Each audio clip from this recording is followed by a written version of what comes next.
enjoy this later. Man, Tim is looking really handsome in that photo. Man, I need like a photo like that.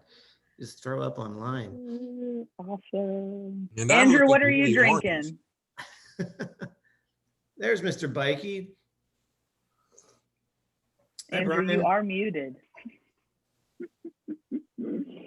Awesome, awesome, awesome. Boom. Oh, there I am. There you go. What are you drinking, Andrew? I'm drinking coffee that I roasted. Yeah, all right. Oh, you fancy. Cheers. Hi, Tyler. Glad you're here. Hey, Andy, Brian, did y'all get the coffee we sent you? Yep. Yeah, we sure did. Awesome. Have you had a chance to try it yet? Yeah, I brewed it up. It was a lot different than I remember you all having it last year. Different farmers. Yeah. Yeah, I was gonna say that's kind of one of those silly things like, hey, do you know my friend? He lives in Kentucky, right? Nice. Yes. Oh man. All right. Well, let's see. What time are you doing? Laying some groundwork, Emily Shingle? You want to kick it off? I sure am. Yeah. So I already kind of started to share a little bit, but if you guys aren't familiar with Zoom, muting yourself while you're not talking is ideal. It'll create the best experience for everyone. However, the chat is always available to write questions, comments, feedbacks. We want to hear it all. This is going to be a really fun, interactive hour. We are also going to do our best to kind of try to pin the person who is talking. I'll test that out right now. That way that you're kind of getting a good experience of like, oh, that's who's sharing and this is what they're talking about. So we'll make sure that we do that in case you see things changing on your end. That's what I'm doing. And then there will be a time for Q&A at the end. Jacoby's going to kind of curate those questions for Craig. So if you want to drop those in the chat, Jacoby will be paying attention. We are recording this. We'll share the link out after this hour, or feel free to, watch yourself later on or or share with anyone else that couldn't make it. But yeah, that's kind of some of our ground rules for today. I'm sure a handful of you are getting more and more familiar with Zoom. But yeah, we'll keep hanging out. Next up, we've got Justin. He's gonna, in the next minute or so, looks like a few more people are hopping back on. He's gonna kind of share why we're here and just our backstory with Atlas and this special coffee. And then we'll move on from there. But yes, if you are hopping on, we are so glad you're here. If you wouldn't mind staying muted unless you have something incredible to share. Feel free to unmute yourself or put it in the chat. We're gonna gather questions for Craig there. So yeah, but we're so glad you guys are here. Great. Yes, welcome. We wanted to get people together to hear the story about really what's happening in this tiny nation of Myanmar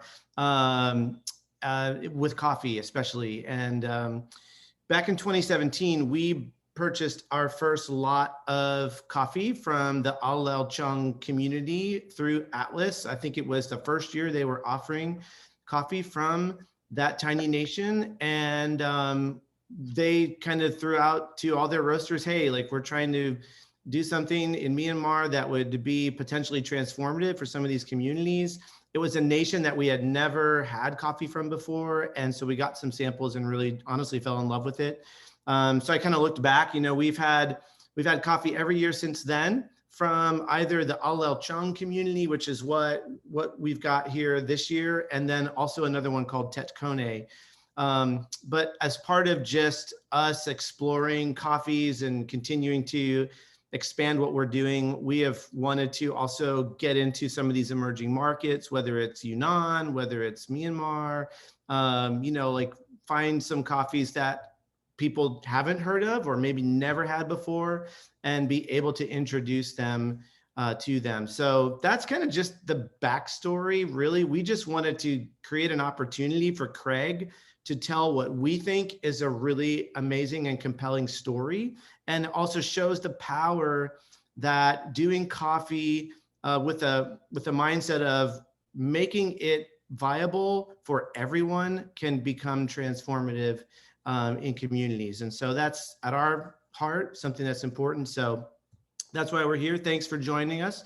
And Jacoby Steele is going to introduce Craig Holt and kick it off. So glad that you could all join us. Just real quick, we've been buying coffee from Atlas since 2011. The first and still by a long shot, the deepest relationship is purchasing the coffee of Luis Alberto Valladares, which I'm sure most of you have had a chance to try. We love his coffee. And basically, like, there couldn't be a Carabella without Atlas. So just like, it's sort of hard, like people who aren't in coffee don't quite understand, but there have to be these people in place to own all of what goes into moving coffee from origin to the States. There's so much that goes on that would be beyond the scope of this Zoom call that has to take place for coffee to move and to be stored appropriately and for all of those pieces to be in place. And for us, Atlas has been the deepest one with that. And introducing Craig, I hope that you all, by the end of this call, understand what a special man we have with us here. Craig is not only a Q grader, which is like the equivalent of like a sommelier in the wine world. He's a Q trainer, which is like the third tier of sommelier, like the master sommelier. It's sort of the equivalent. So he has a wise palate.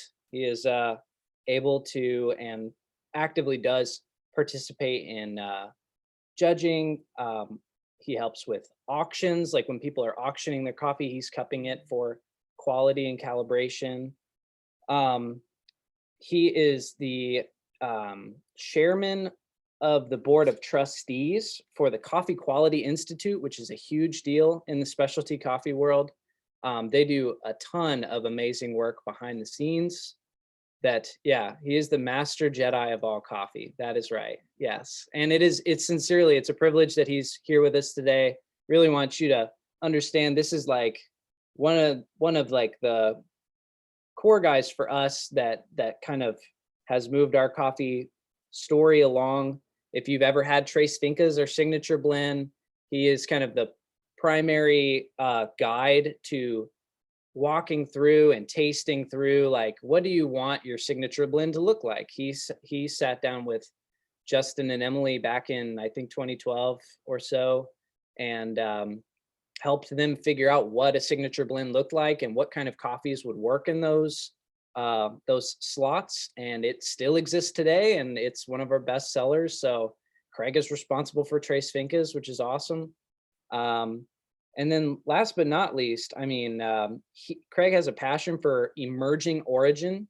He is one of the core people, part of like seeing coffee in Myanmar start from almost nothing in terms of even just not producing a ton of coffee to seeing them able to get really great pricing for their coffee, really good instruction and resources to continue to improve quality.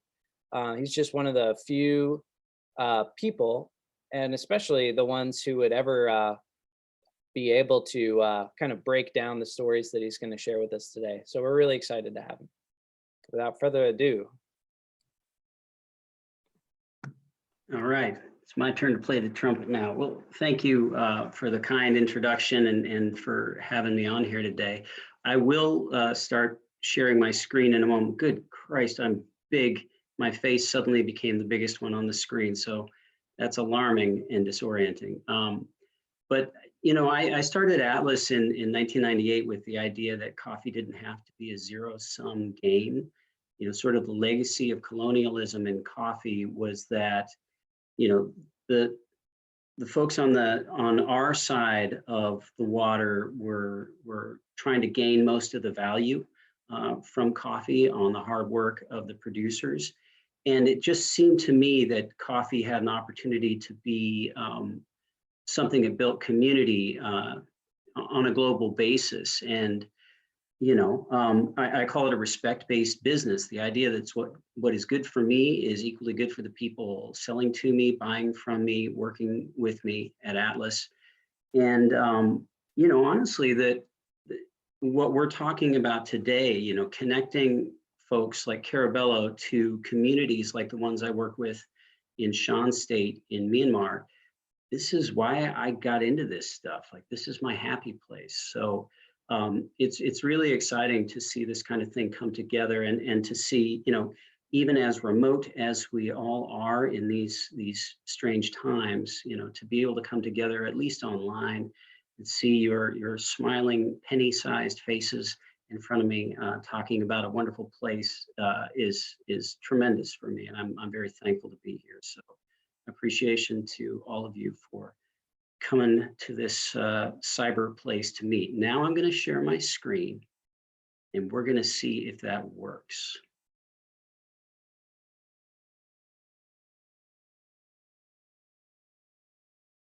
And then I'm going to go boom. Did I start the slideshow? Oh, Good job. gosh, it really happened. We are truly living in an age of miracles and wonders. All right. Yeah, let's just start talking about it. So one of the things that I have to do whenever I talk about Myanmar coffee is tell people a little bit. I feel like I want to ground people in a sense of place. I have not a lot of time, but I have a lot of pictures, because I want you to see the people that the folks at Carabello are supporting when they buy the coffees from Myanmar.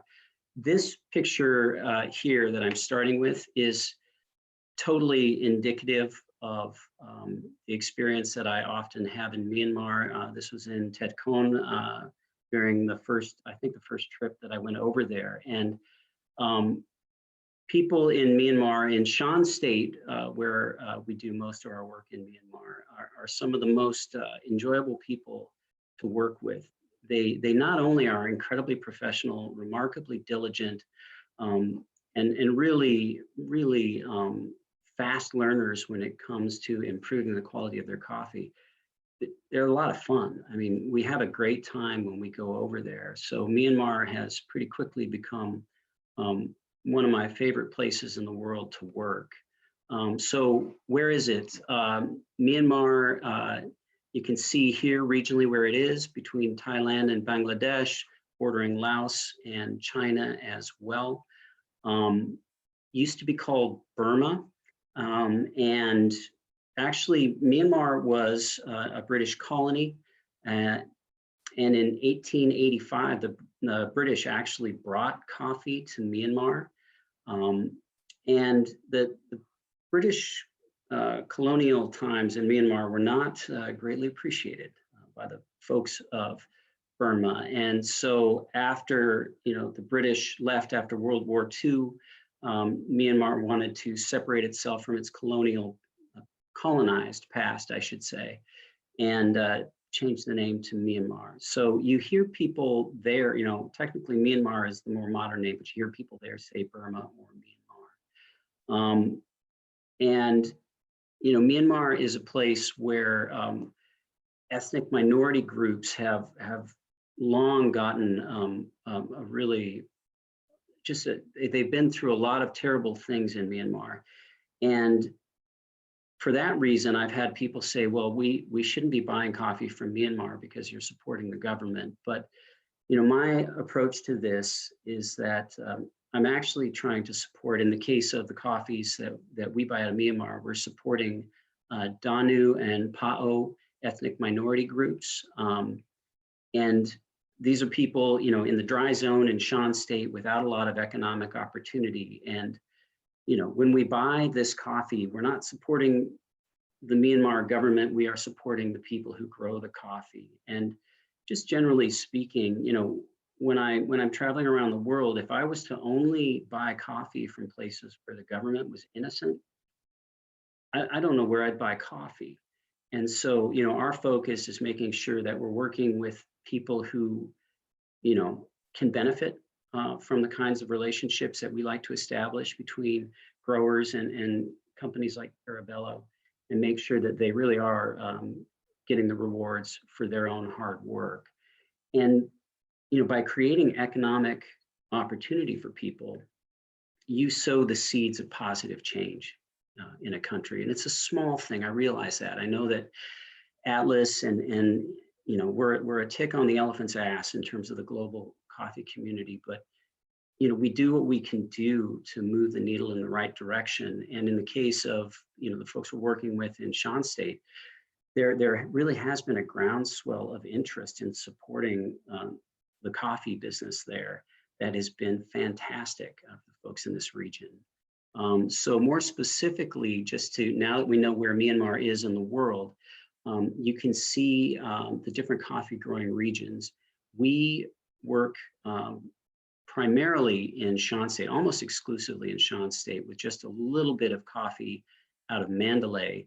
You can see the name Pinu Win. I was pointing to my screen as if you could see where my finger is pointing. But Pinu Win is where we buy a little bit of coffee out of Mandalay, but most of it is there in southern Shan, around in small villages around a town called Wangan. And it, like I say, it's in the dry zone. It's a place where there are very, very few, you know, economic engines. And so coffee has become, since we started going there in 2014, very important to the region. It is a really, really beautiful place. This is from the top of the hill in the community of Minh Duyen. And everywhere we go through Shan State, especially when we're in the rainy season, just the so many wonderful vistas and sights to see there. So highly recommended if you can go there. Myanmar is 88% Buddhist culture, and so you see that evidenced everywhere you go. The temple that you see there is right in the capital city of Yangon, and is called Shwedagon Pagoda, and it is an enormous temple and wonderful place to visit. And you see evidence of their Buddhist culture everywhere you go. You see the Buddha in the back of a truck here. One of the things that I love, this is a picture in Dala Pin.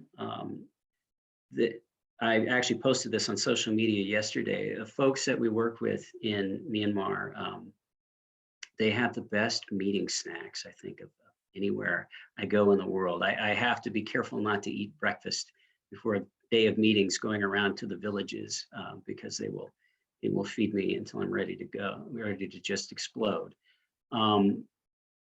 This is a shot, one of the pickers working in, this is actually at the Greenland Estate up in Pinu Wen, and everything, probably goes without saying with most specialty coffee, but everything is hand-picked and really meticulously done. As you'll see, you know, you'll notice in other pictures, it's nothing but ripe red cherry. I've never been anywhere in the world where I saw such thoughtfully harvested coffee, and it's so perfect in the drying beds that I've actually had people accuse me of photoshopping the color on the pictures that I post to try to make it look more red than it is. But dude, it's just really hard work on the part of the growers. So how did I end up in Myanmar?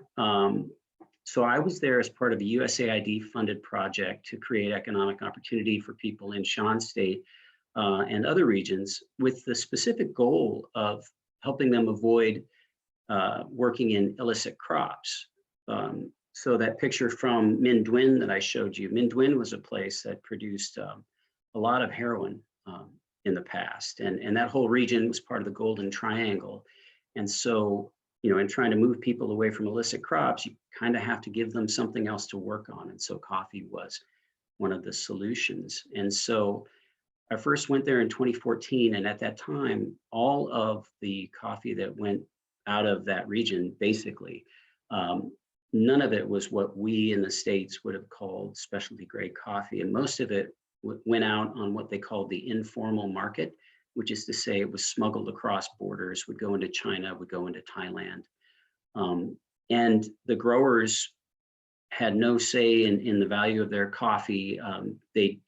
It wasn't thoughtfully picked or processed.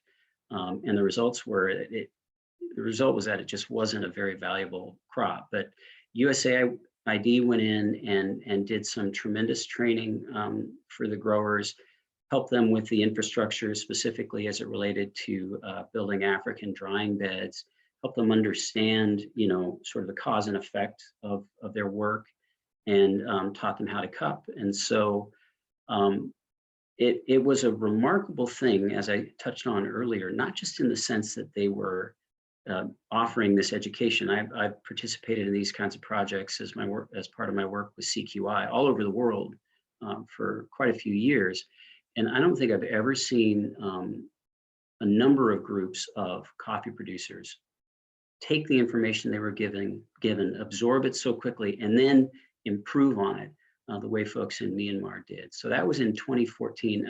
This picture, by the way, I did highlight, they really got style in Myanmar. I really enjoyed my apron and mug outfit that I had there. And so the results of all that work is that you went from having coffees that when I first went there, I cupped a raft of 65 samples from 18 communities.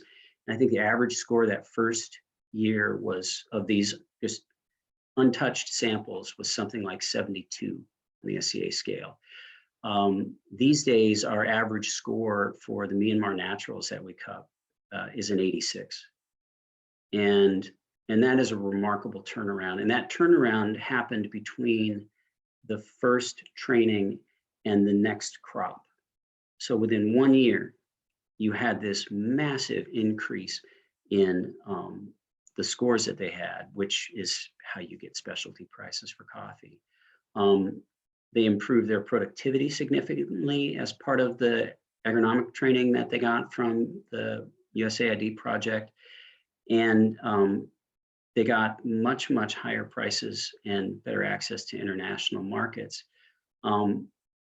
Those last two things don't happen if quality isn't there, and if the buyers don't participate in this. And so we were really lucky that folks like Carabello were willing to come in that first year and say, and give it a try.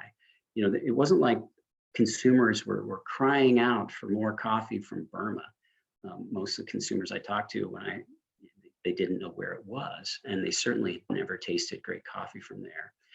And so, having participated in the process of working with these folks for a few years to bring the quality up, as an importer, I felt like it was time to put my money where my mouth is. And we paid a price for the Myanmar coffee that was based on their cost of production, plus a really meaningful profit margin for them. And even though I didn't have a market for it, I took a chance and bought all of that first year's production from this program and brought it into the North American market. And again, thank goodness for folks like Carabello who were willing to invest in it, because I could have really really taken it in the shorts on that one. But I think people agree, the folks that bought into it have continued to buy into it. And, since that time, so that was just a couple of containers that we were able to buy. Since that first shipment in 2016, our volumes just at Atlas have gone up 5 times. So we're doing 5 times the volume we were doing that first year. But importantly, and very excitingly, pretty much all of Atlas's competitors are buying coffee out of Myanmar now. And so the coffee is going all over the world to specialty markets in Europe, Asia, Australia. And that is a tremendously exciting thing. And they have managed to sustain the prices that Atlas was paying from the beginning, because they have rewarded buyers with the quality of the coffee that they produce. So it's just been a tremendous positive feedback loop. And why does Myanmar matter? Not just to me, but to all of us as coffee people. The demand for coffee is rising all the time. Our climate is not getting more stable, it's getting more volatile, and that puts a lot of pressure on traditional coffee growing regions. And as I touched on earlier, if you create economic opportunity for people who have not had access to that kind of thing in the past, you create positive change, not just in those communities, but that has a ripple effect throughout regions and throughout countries. And if we start somewhere, we have the potential to make a big difference. And then it matters too, because it's really good coffee. And, you know, I've personally, you hear people at the coffee conventions and stuff, and on these online meetings that I'm on now, talking very seriously about the fact that within X number of years, we could have access to only a couple of different coffee origins. You know, it is conceivable that within 20 years, there could be no coffee except for Brazil's and Vietnam's. And no offense to the coffee producers in Brazil and Vietnam, but I'd like a little more variety. And I think if we all want to continue to enjoy these incredible and wide-ranging flavors of coffees, and to support these smallholder farmers around the world to produce this stuff, we're going to have to put our money where our mouth is.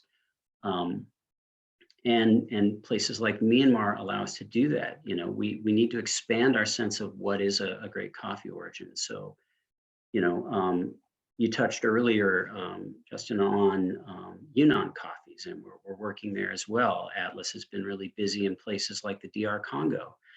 That is it's had coffee for a long time, but it has been over the years sometimes tough to get it out of there. So these places produce something that we want, that we value, that we need. And so it's great to see people investing in them. This is a picture in Pinlong. I was showing these kids a picture of themselves, and everyone except the little kid on farthest from me was pretty psyched about it. Just more pictures of folks working in the fields here. This is Tet Kon. Again, people always quick to laugh in Myanmar. So at first, though, when you try to take a picture, people give you the stern face, but then I started clowning and they started laughing and we had fun. This is a picture in Myaze D. People there found me very ridiculous. I tried to convince everybody in Myaze D who was just hanging out watching us cup some coffee to strike a model pose with me. And they all said, yeah, yeah, yeah. And so I struck my pose and everybody just turned and laughed at me. So that was the picture. The coffee that you buy from Alel Chong goes out through a group called Amayar, which is another one of those success stories in Myanmar. The woman that you see holding the sign is Susu Ong. She used to just buy cherry as sort of a middle person. And then she saw value in, you know, sort of producing some herself, buying coffee from other people in the community. She noticed that it was an opportunity for women to make some of their own money in the communities. And so she got together a group of women coffee producers, and she eventually opened her own mill. And so she's actually the person that does the milling for the Alel Chong coffees and most of the Myanmar coffees. And it's just, charisma is a crazy thing. And Susuong is just one of those people. You meet her and you cannot help but be deeply impressed with her and very fond of her. She's just phenomenal. Over the first 3 years I worked with her, she taught herself English. And so all of our communication is in English now. And all I can say in Burmese is hello and thank you. So it's a little embarrassing. This is the inside of, here you see her, you see the coffee cherry that Susuong is standing in front of. This is where people are like, dude, you're faking that picture. It can't be that perfect. It is. And then you see inside of her mill where she stores the coffee. You could eat off the floor in that mill. I mean, it's just typical of the coffee people we work with in Myanmar that everything is done as well as it can possibly be done. And the results are in the cup, right? It's great coffee. So where Carabello is buying coffee from now, you are working in the Alel Chong community. You've got 280 households there. It's a place where they participated in the project. And they didn't just like do a great job with the coffee, they also did a great job reinvesting in the community. They got the new drying tables, they invested in moisture meters, they're constantly upgrading their equipment. They use a lot of the money, sort of the coffee producer group has a fund for the community. And they developed a healthcare system, community infrastructure, they invested in schools. And they have, a sort of a 10% of their funds earmarked for just families within the community who need extra help for whatever reason. And again, man, that's what you want. You know what I mean? That is such a tremendous positive feedback loop. And so, most of the communities that I talk to have that kind of program going. And you can see it when you walk around the villages, the pride they take, not just in their coffee work, but in their community.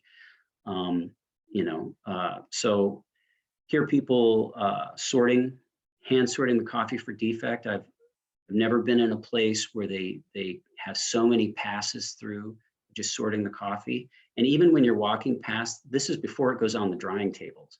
And even when it's on the drying tables, if you're just walking through on a visit, just chatting with people, they'll pick out anything they see that doesn't look quite right to them as you're going through. And you fall into the habit. I'm like, okay, I guess I should work too. But it's, again, just that incredible care and that attention to detail. This picture in Al El Chong shows something that I see very, very in every community that we go to in Shan. And you notice that most of the people in this big meeting are women. Women have a very, very significant portion of the leadership roles in the coffee communities that we work with. They have control over their own financial situation as a result of it, and have a voice, significant voice in all the meetings that we have. And to be perfectly honest, when I started into coffee, I noticed that wherever I was in the world, the communities where the women were involved and had control over things were communities where the business worked. No offense to the dudes, but yeah, it's important to have the whole community involved in the business if the community's going to thrive. And there are all these statistics, all these studies that show that, when men get money from something all over the world, the money goes to the bar.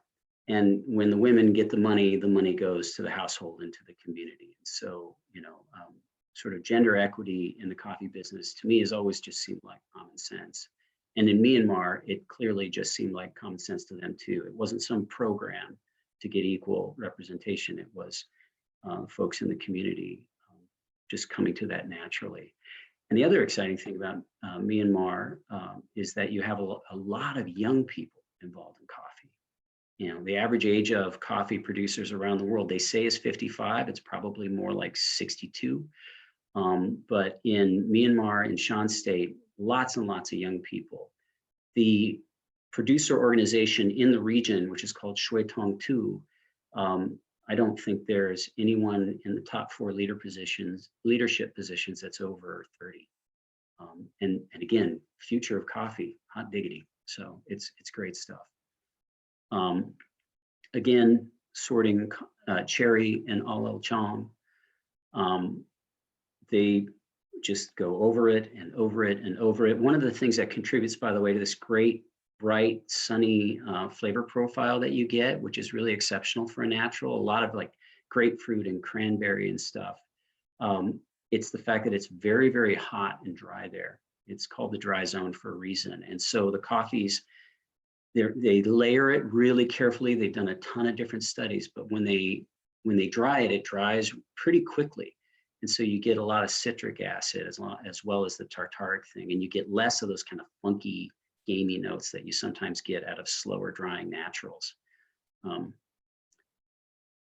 And so, yeah, again, I just want to end this by thanking all of you who have bought the Myanmar coffees, the Al El Chong coffee, and particularly thanks thank the folks at Carabello. As I've said a number of times, we can have all the good intentions in the world, but if roasters like Carabello don't invest in these origins that they have to build demand for themselves, these origins won't thrive. But you've invested in these folks from the beginning, and you're a big part of the reason. You've anchored this thing, and you're the reason that we were able to succeed bringing this coffee in, and that these communities were able to thrive because of their work in coffee. So yes, thank you very much, and I'll shut up.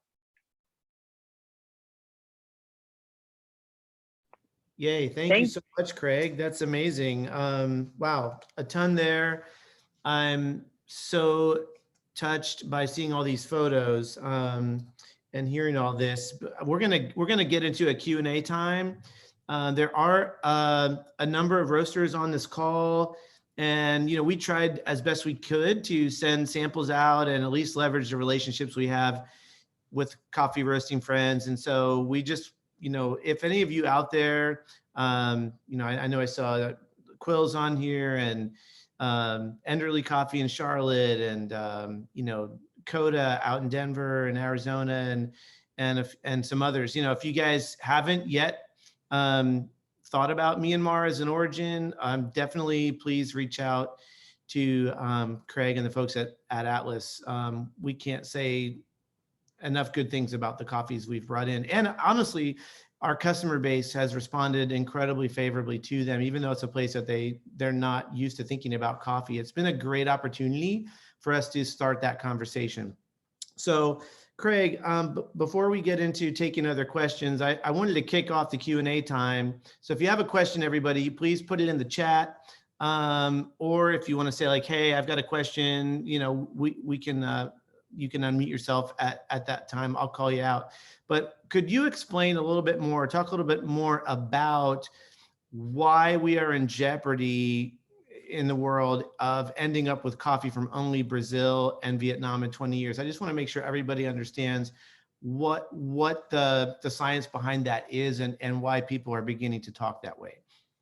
Sure, and I will apologize in advance. There are no simple answers in coffee, but I will oversimplify it for the sake of brevity.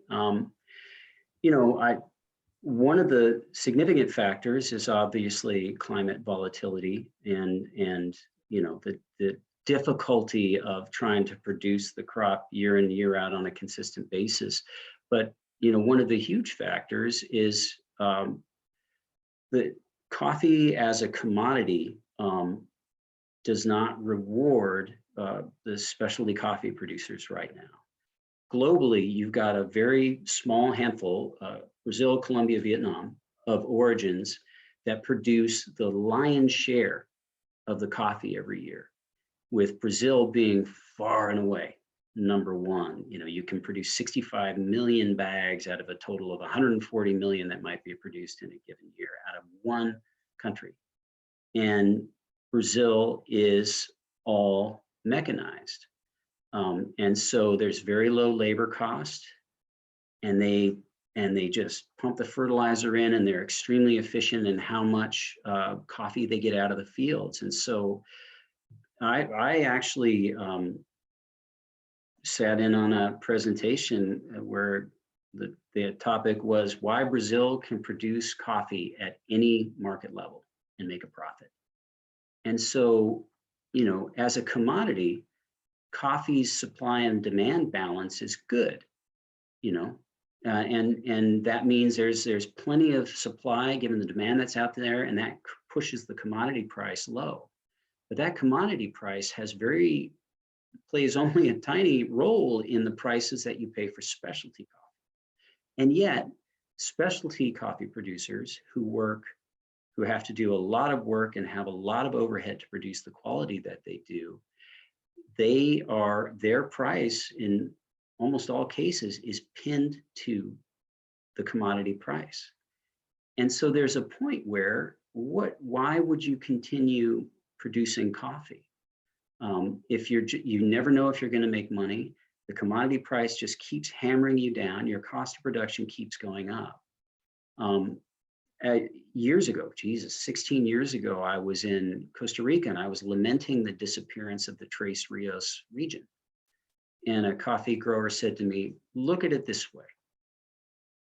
If you had to choose between working your butt off year in and year out, day after day, and never knowing if you're going to make money or lose a lot of money, or you could sell your land for $40 million, what would you do? And that's an extreme example, but I'd take the 40 million personally. And so we put coffee growers, specialty coffee growers, smallholder growers in an untenable position unless we are willing to pay more for a cup of amazing coffee than we do for the equivalent volume of bottled water. It's that simple. If we're not willing to pay for specialty, climate volatility and market conditions are going to make it unsustainable for coffee growers. Thank you, Craig. That was great. Thanks for explaining that. Okay, so we've got some other questions. In the chat, Annette Rizzo is asking, are there other ways that she can feed her addiction to the Myanmar coffee? Other ways to support the Myanmar community? Do you have any thoughts on that, Craig? That's a good question. I mean, I think, in the current context, frankly, coffee is a huge thing for the folks in Shan State right now, and that is a tremendous place to start. I would say tell your friends about these Shan State coffees, and if it's time for Christmas gifts, throw on that way, and tell them a little bit about what you know about why this coffee is important. Good, thank you, Annette, for doing that. Beyond that, I would say when travel becomes possible, I think it's very well worth trying to get there. Tourism is something that hasn't been a significant, it's a growing part, or was a growing part of Myanmar's economy, but getting up to Shan State is something that you will be glad that you did. But yeah, I think just continuing to support the coffee is a great way to start. And then Silvana asked, when is the Myanmar harvest season, and when does it land in the States? Yeah, it's a Dec harvest, December to February harvest season. And it takes a while for the specialty stuff to kind of work through the system, so call it late harvest. It's like late harvest centrals, but it's equivalent to the Central American harvest season, December to February. And then we usually don't see the first shipments until around April, May.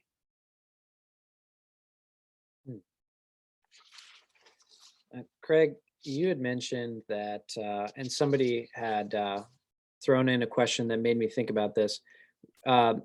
It's pretty peculiar from what I've seen in coffee that the majority of the workforce is young and female. Is that something that just correlates with the culture there? Is that something that like the opportunity drew the younger people in, or could you speak to that a little bit more? I just think it's interesting that young female coffee producers are jumping in and getting to benefit from this here. Yeah, part of it was that, in a lot of these communities, because of the lack of economic opportunity, men go to cities, men go abroad to work. And so I know, for example, in the community of Oak Twin, the women there, the young women there just saw this as an opportunity to bolster their household income. And did a great job with it. That's another one of those communities. It's just wonderful. And so that is a part of it, right? That the lack of men there, men going off to work in the cities, et cetera. But then as the project got going, they hadn't seen a lot of international visitors. And so when we started going through with roasters, and they started learning about, and talking about sort of where their coffee would end up, I think people got really excited about being part of this global community and sort of seeing their communities represented and projected outward. And so, yeah, it kind of took on a cool factor. Yeah, that's cool. Oh, and we paid him a good price. And so it was just, in the end, cool factor is great, but making a good living is better. Right. That's awesome. Very cool. Craig, while he's looking for the question, what is a good, help us understand, like, what is a good price relative to like the C market price today? When you say that, what do you mean? Yeah, that's a really good question. A good price is a profit margin over your cost of production, your real cost of production, that allows you not to do more than just live hand to mouth. That at a baseline, right, first gives you food security, but then allows you to reinvest in your home, in education, in your farm. And that is something that we arrived at. And again, these communities, right? Most places I go, especially in the early days of Atlas, I would say, so what's your cost of production for, say, a kilo of coffee, whatever unit of measure you want? Like in Colombia, the response was often, pues es muy complicado. It's really complicated, Right. which is a way of saying I don't know. And in Myanmar, I asked what cost of production is, and people came back to me with it, everything banged out and all the math worked out. Wow. And so we were able to say with pretty good certainty, okay, this is what it costs you to produce coffee. And then we had this conversation, which again shows a nuanced approach to business that is really amazing. They were like, okay, we would like to make this much. And I was like, well, I won't be able to sell it at that price. And so we had this lengthy conversation about sort of the price quality balance. And my goal was to pay them as much as I could, but still keep the price at a point where roasters and consumers felt like they were being rewarded for paying that price for the coffee. Right. And that's a pretty subtle conversation. Mm-hmm. And it requires a huge amount of trust. And so we arrived at a price that allowed them to make all that reinvestment in their own lives and make it possible for consumers to buy the coffee and feel good about the money they spent. Wow. Thank you. That's great. I know Gary has his hand up. Jacoby, do you have another question queued up, or should we turn it over to Gary? I had one, but I'd love to see Gary's question answer first, and then we can go back to me. Yeah. Okay. Can you hear me okay? Yes. All right. I'm Gary. I am not a roaster, but I play one on TV. All right. This is really more for you, Justin, but it made me think of it because of what Craig said. I, for one, am willing to pay more for an amazing cup of coffee. Carabella's has spoiled me rotten. I can't drink any other coffee. But I was wondering if there's some sort of professional organization for specialty coffee merchants like yourself to try to get more Carabella coffee out there. Not coffee, I mean more businesses like Carabella Coffee out there, and increase the demand and the presence of specialty coffees. Well, yeah, we are, most of us on this call, I think all of us probably are part of the Specialty Coffee Association, which is kind of our kind of our trade group, if you will, of coffee professionals from all over the world.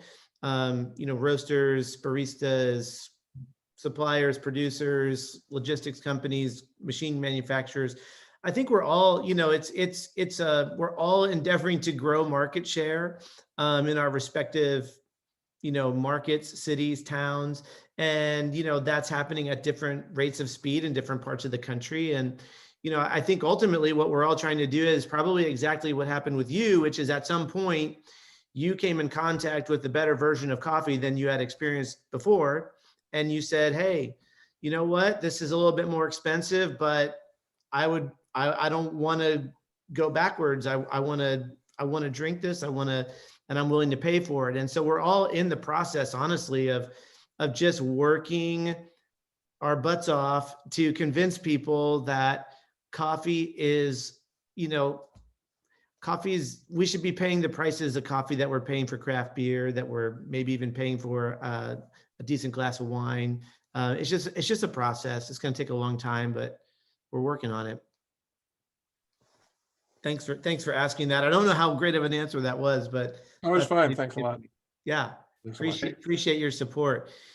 Something I wanted to say on that point about demand. When the COVID lockdowns started and it had this massive impact we saw the massive impact it was going to have on retail. There was a sense from some of my friends in the commercial side of the industry that specialty was done for, and that within 6 months, everybody was going to be drinking Folgers from a can. And it is fascinating and wonderfully encouraging to see that people that our clients they've struggled, they've had to adjust, but our clients had a very good year. And what happened was people just changed the way they found access to great coffee. But as I had assumed and hoped, basically we can't go on a vacation, but by God, we are going to have a happy cup of coffee in the morning, right? It's a small pleasure. I always say that the coffee trade is a complex path to a simple good. And I think people are understanding that, the reward of having a wonderful cup of coffee in your hand, especially when you know that, it was a good thing for everybody along the supply chain. So that's great stuff to see. Yeah, right. I have to tell you, just real quick, a little story. For Christmas, I sent my son some of that bourbon flavored coffee from Carabella's. Okay. And Aged, yeah. yeah, and well, he unfortunately came down with COVID. He's fine now, but he lost his sense of taste and smell for a few days. And he said, I had a little bit of this coffee left, but I wasn't going to drink it because I can't taste it. So I got to wait until I get my taste back. That's funny. Oh, that's crazy. Good deal. Jacoby, you have some more questions for us? Yeah, Craig, there was one thing that you highlighted that I hoped you could maybe give our people a little bit of a clearer look at. So you mentioned like the Amayar group, milling coffee. I don't think a lot of coffee consumers understand the kind of relationship between who's growing the coffee, what does that handoff look like from the cherry to like the form that we end up getting. Just like a quick, what does it look like in Myanmar? Because I know there are different Yes. Different communities do different things, but what are the pieces? Sure. Again, I'll oversimplify and just focus on Myanmar. So in a lot of places, the growers, you don't have the equipment to get the seed out of the coffee cherry. And you saw, the coffee cherry that you start with is this nice red, ripe fruit with a seed inside of it. And in the case of a natural coffee like Myanmar, they dry that down until where that beautiful red cherry is this black wizened husk, and it's very hard. And so the growers will then send that coffee to a mill where they grind off the husk and the chaff to leave you with the actual coffee bean that we see, the green coffee bean. And in a lot of places, there is opacity in that transaction. The growers will just sell to a middle person, and that'll be that. That's all they get. They get cash on the barrel and they're done. They don't know what their coffee gets blended with or anything. The way things work in Myanmar, the communities are trying to, control the identity of their community's coffee. And so they have a working relationship with Susuong. She has her own coffees, but they have an agreement where she will keep their coffee separate. they are in constant communication. They know what she's getting for the coffee for her service. And so again, it's a feedback loop where there's trust at every step. But yeah, somebody has to have the equipment to mill out those coffees and sort them in some cases for screen size. We don't really worry about that because, big or small, it just has to be clean and tasty. And so, yeah, that is the way that it works in Myanmar, which is, again, there are so many permutations of that pathway. Sumatra being, I think, the most convoluted pathway in the world. If you ever have 2 hours to spend, I'll talk about the supply chain within northern Sumatra. Yeah. Wow. I'll take you up on that. Yeah, Jacoby would definitely take you up on that. We're gonna wind it down because I know people have time commitments. Are there any roasters on here that have any questions for Craig before I wrap it up? Anyone?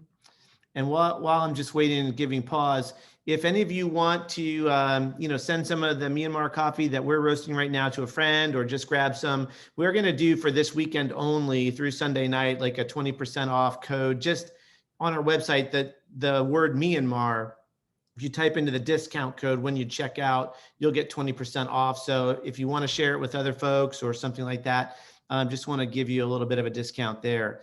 Now you tell me. I just bought a couple bags. Oh no.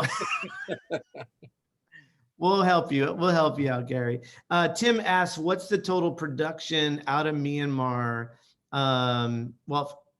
Craig, before you answer that, Derek, I can tell you some of the coffee is coming into New Jersey at Continental, as well as I think the Annex out in Seattle. Or is it, I always get them mixed up. Is it the Green Room or Seattle? But I know our coffee is coming into New Jersey. Craig, can you talk a little bit about total production and also like where you're warehousing these coffees? Yeah, historically, we've sent them to both coasts. So they'll come in West Coast, East Coast.